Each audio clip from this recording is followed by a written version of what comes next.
सीमा और सचिन ने किया अपने पड़ोसी पर मानहानि का केस। आइए जानते हैं किन किन परिस्थितियों में लगाया जा सकता है मानहानि का केस। मैं फर्स्ट लेसन लॉयर का इंडिया का पहला एआई लॉयर आपको बताने वाला हूं। मानहानि कानून भारत में मानहानि कानून नागरिक और आपराधिक दोनों कानून प्रावधानों के तहत पाए जा सकते हैं। हालांकि मैं सभी शर्तों की एक विस्तृत सूची प्रदान नहीं कर सकता, लेकिन मैं आपको कुछ शर्तों का एक सामान्य विचार दे सकता हूं जो मानहानि का मामला दर्ज करने पर लागू हो सकती हैं। कथन।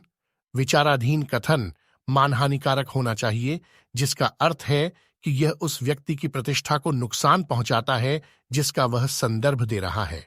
प्रकाशन। मानहानिकारक बयान प्रकाशित किया गया होगा या किसी तीसरे पक्ष को सूचित किया गया होगा। इसमें बोले गए शब्द, लिखित सामग्री, चित्र, इशारे आदि शामिल हो सकते हैं। पहचान।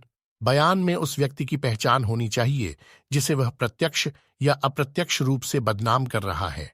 यह स्पष्ट होना चाहिए कि बयान किसकी बात कर रहा है। असत्यता। कथन असत्य होना चाहिए। सत्य मानहानि के दावों के विरुद्ध बचाव है। यदि कथन सत्य है तो इसे मानहानिकारक नहीं माना जा सकता। नुकसान।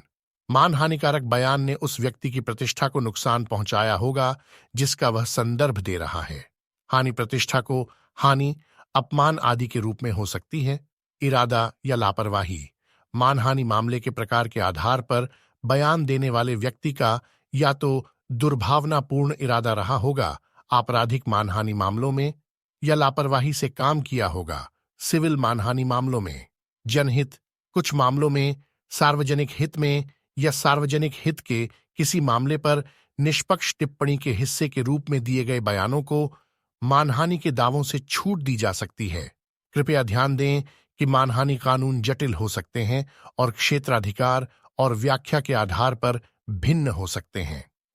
यदि आप भारत में मानहानि के मामलों के संबंध में विशिष्ट जानकारी की तलाश में हैं, तो कानूनी विशेषज्ञ से परामर्श करने या देश में उपलब्ध नवीनतम कानूनी संसाधनों का संदर्भ लेने की सिफारिश की जाती है।